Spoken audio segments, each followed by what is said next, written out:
오늘 말씀드린 주제는 인성이 경쟁력이다입니다. 자, 최근 유수의 연기기관의 발표에 의하면 20년 이내에 현 직업의 80%가 사라진다라는 조금은 충격적인 내용이었습니다. 왜 그럴까요?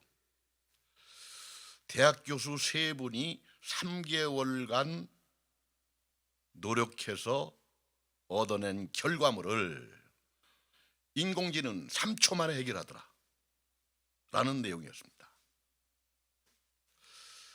자, 그렇다면 인간이 인간인 이유를 어디에서 찾을까요? 많은 인문학자들은 기쁨과 슬픔을 함께 공감하는 인간의 감성 능력, 그리고 바람직한 방향으로의 감성인 인성이 바로 인간을 인간이라고 할 수 있는 이유라고 했습니다. 자, 따라서 21세기는 지식이 뛰어난 자가 아니고 과학이 정보가 뛰어난 자가 아니고 인성이 훌륭한 자가 바로 미래 사회의 주역이요 경쟁력이 된다라는 의미입니다. 자, 그렇다면 이러한 인성이 우리 삶의 현장에서 어떻게 적용되는가, 어떻게 필요한가 라는 면을 살펴보겠습니다. 자, 노자라는 철학자는 물은 담는 그릇에 따라 모양이 달라지듯이 사람은 만나는 사람에 따라서 인생이 달라진다 라고 했습니다. 사실 우리가 산다라는 것은 수많은 사람을 만나고 그 만난 사람과 관계를 어떻게 맺느냐에 따라서 행복과 불행, 성공과 실패가 좌우된다 해도 과언이 아니죠. 헬렌 켈러, 삼중고의 장애를 가지고 태어났는데 20세기 최고 기적의 인물이라고 그러죠. 그 원인은 뭘까요? 바로 설리반이라는 사람과의 만남, 그와 맺은 스승과 제자라는 관계가 우리가 아는 헬렌 켈러를 만든 것이죠. 자, 누구나 다 아는 유비 아시죠? 유비를 지금껏 우리가 기억하는 이유는 뭘까요? 바로 도원결의를 통해서 만난 관우와 장비의 의형제라는 관계, 이것이 발단이 돼서 유비를 기억하는 것입니다. 여기서 중요한 것은 우리가 만남은 우연이지만 그 관계는 좋은 관계를 맺기 위한 인간의 도리를 다하는 노력에 달려 있다라는 것이 무엇보다 중요하겠죠. 가까운 예를 하나 보겠습니다. 안녕하세요. 네, 안녕하세요. 22살 최선봉이라 합니다. 여기 지원서를 보니까 최성봉 씨 가족상에 아무도 기재가 되어 있질 않아요. 제가 3살 때 고아원에 이렇게 맡겨졌는데요. 5살 때 고아원에서 구타를 맞아가지고 도망쳐 나왔어요. 같은 거 팔면서 바카스나 이런 거 팔면서 그냥 뭐 그렇게 생활을 했고요. 거의 한 10년 동안 그렇게 살았어요. 저는 그냥 계단이나 이렇게 화장실, 공동 화장실이나 이런 데서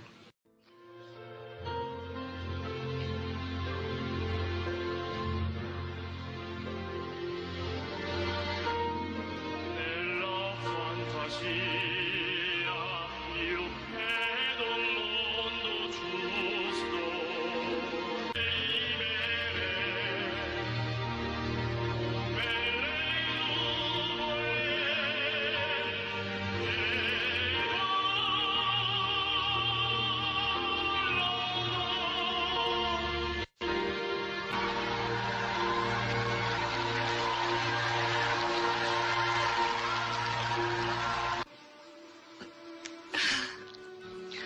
그냥 최성봉 씨를 너무 안아주고 싶어요.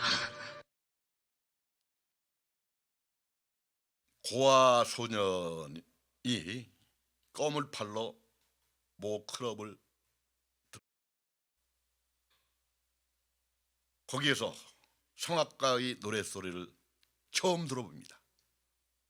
그리고 난생 처음 멋있다, 나도 저렇게 되고 싶다라는 꿈을 가져봅니다. 우리가 뜻이 있는 곳에 길이 있다 했던가요?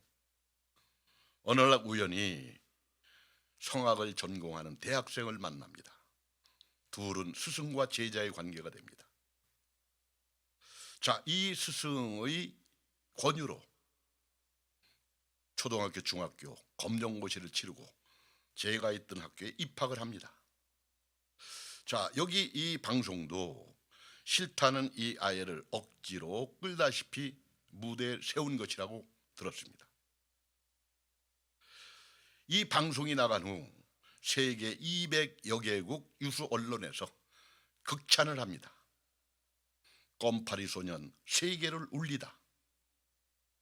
그리고 많은 나라에서 초청을 해서 유명 성악가들과 함께 공연을 합니다. 자, 여러분, 이 고아소년의 운명을 바꾼 것은 바로 우연히 만난 스승과 제자의 관계에 의해서 운명이 바뀌었다고 볼 수 있습니다.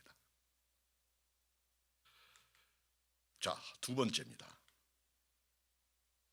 공자의 제자들이 공자에게 묻습니다. 선생님, 어떻게 하면 군자가 되고 성공할 수 있습니까? 이거 딱 한 가지만 실천하면 된다. 그리고 공자가 제시한 것이 서라는 정신입니다. 같을려 마음심이죠.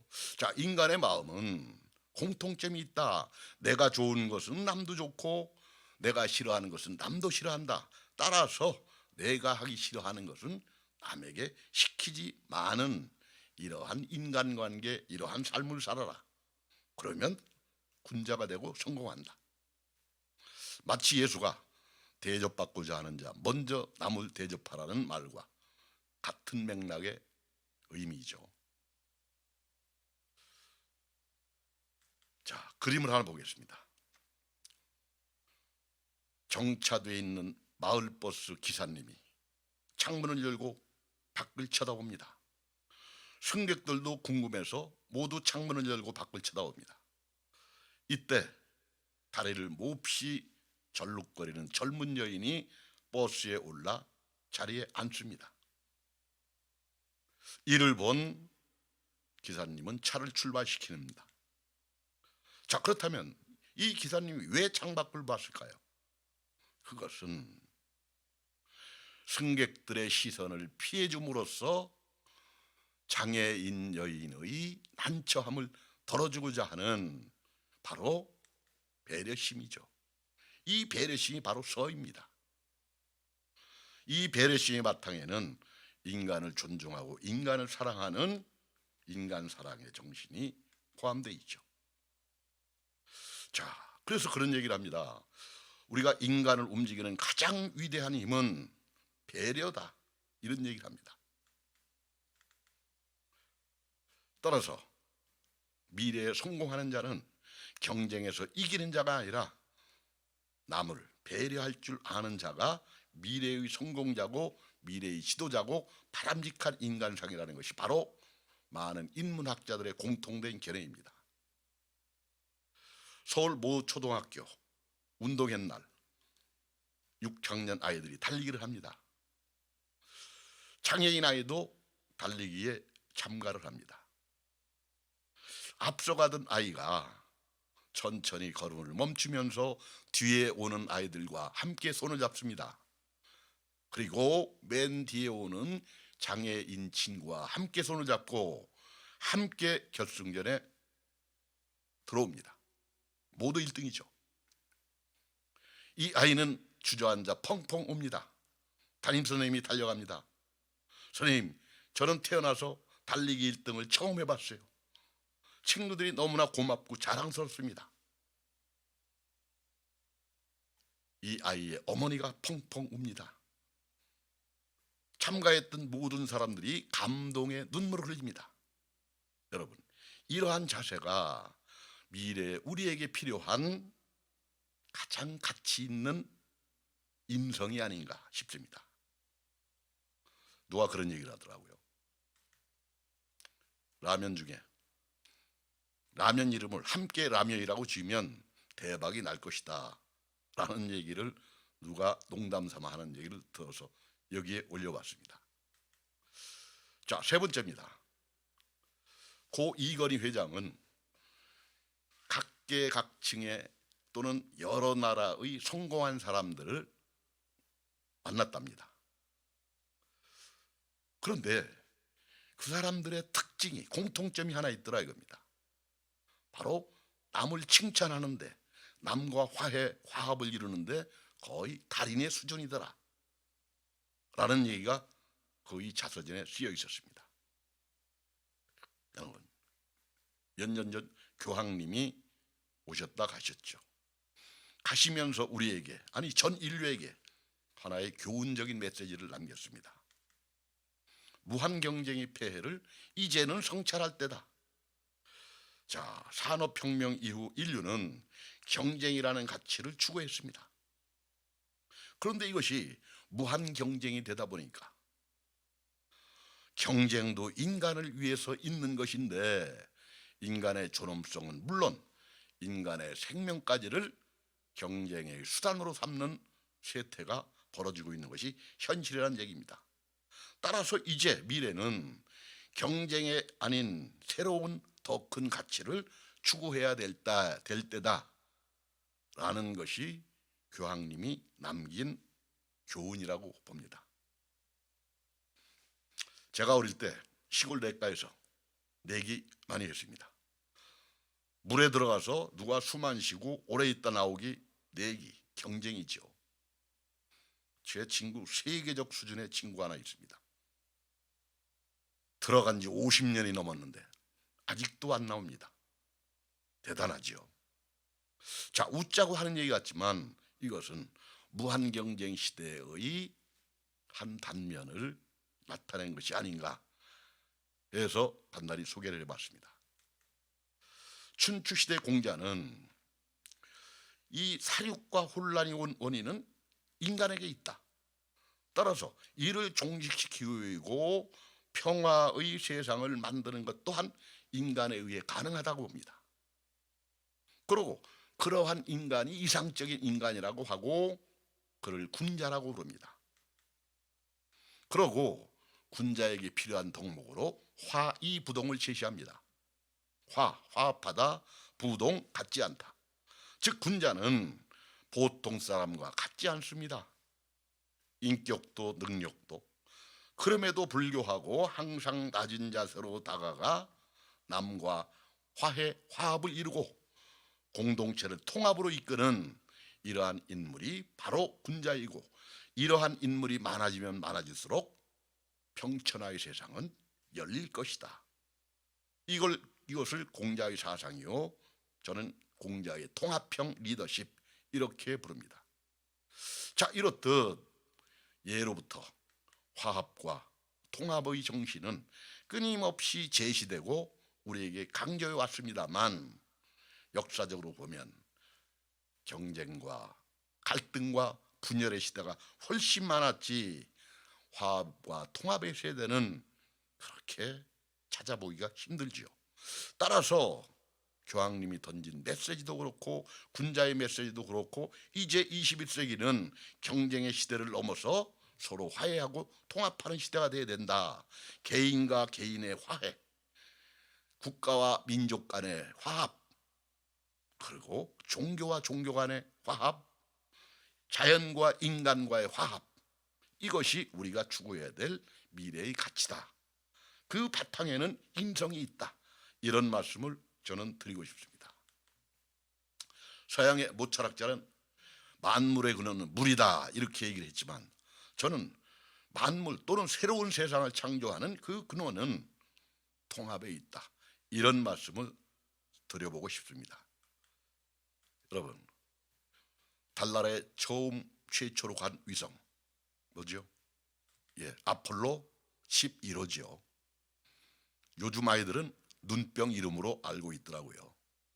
자, 아폴로 11호가 달나라에 착륙하게 된 최초의 원인 제공을 한 것은 만화가의 상상력이라고 흔히들 얘기를 합니다. 상상력, 창의력이죠. 자, 이것과 과학 기술이 함께 어우러져서 새로운 창조의 세계를 여는 것입니다. 포항제철의 용광로입니다. 수많은 쇠붙이가 들어가죠. 하지만 나올 때는 하나가 돼서 나옵니다. 쇳물이죠.